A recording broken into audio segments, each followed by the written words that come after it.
খায়রুকুম মান বুক্খিরা বিল উনসা, তোমাদের মধ্যে ওই লোকটা বেশি কপালওয়ালা, ভাগ্যবান যার প্রথম সন্তানটা কন্যা হয়। কি হয়? আপনাদের ঘরে প্রথম মেয়ে হয়েছে কার দেখি?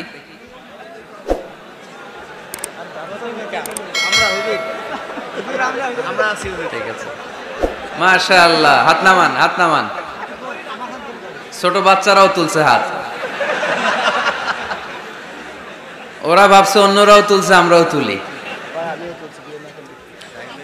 তো মিন বারাকাতিল ইনাস, মিন বারাকাতিল মারআতি তাবকিরুহা বিল ইনাস। কোন নারী কতটা কল্যাণময় এটা বোঝার জন্য দেখতে হবে তার ঘরের প্রথম সন্তানটা কি। প্রথম সন্তান যদি কন্যা হয়, ওই ঘরে বরকত দেয় কে? কিন্তু আমরা অনেকে কন্যা হলে খুশি হতে চাই না, আছে না নাই? এগুলো জাহেলদের স্বভাব, জাহিলিয়াতের অভ্যেস।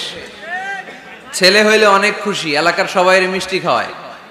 মেয়ে হইলে চেহারাটার বাংলা পাসের মতো এরকম করে ফেলায়, আছে না নাই? না, ছেলে দেয় কে? মেয়ে দেয় কে? আবার ছেলে মেয়ে দুইটাই দেয় কে? আবার অনেককে ছেলেও দেয় না, মেয়েও দেয় না, তিনি কে? এজন্য ছেলে মেয়ে এটা আল্লাহর দান। যাদের সন্তান হয় না তারা জানে এটা কত কষ্ট। অনেকে আমাকে পার্সোনালি বলে, দোয়া চায় হুজুর, 15 বছর বিয়ে করেছি, সন্তান হয় না, দোয়া করবেন। দোয়া করি এদের জন্য। এদের অন্তরে অনেক জ্বালা। একটা মেয়ের জীবনের সবচেয়ে বড় পাওয়া, সে মা ডাক শুনবে। মা হওয়ার তার বড় শখ। এজন্য মায়ের মর্যাদা 3 বার, মা মা মা, তারপর বাবা।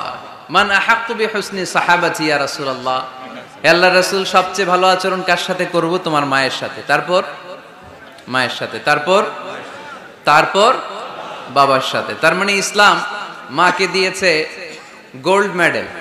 কি মেডেল? তারপর মাকে দিয়েছে সিলভারের মেডেল, ঠিক কিনা? এরপর ইসলাম মাকে দিয়েছে ব্রোঞ্জ মেডেল, আর বাবাকে দিয়েছে সান্ত্বনা পুরস্কার। 3 বার যদি মা হয়, মানে মা মা মা, তারপরে বাবা, তাহলে ইসলাম মাকে কি মেডেল দিল? গোল্ড মেডেল, স্বর্ণ পদক। তারপর মাকে দিল রৌপ্য পদক। তারপর মাকে দিল ব্রোঞ্জ পদক। বাবাকে দিল সান্ত্বনা পুরস্কার, একটা কলম। তারপর আমরা খুশি। কি বলেন? ওগো মা তুমি এই ধরনের শ্রেষ্ঠ নেয়ামত, তোমারই পদ তলে রয়েছে জান্নাত। ওগো মা তুমি এই ধরনের শ্রেষ্ঠ নেয়ামত, তোমারই পদ তলে রয়েছে জান্নাত, ঠিক কিনা?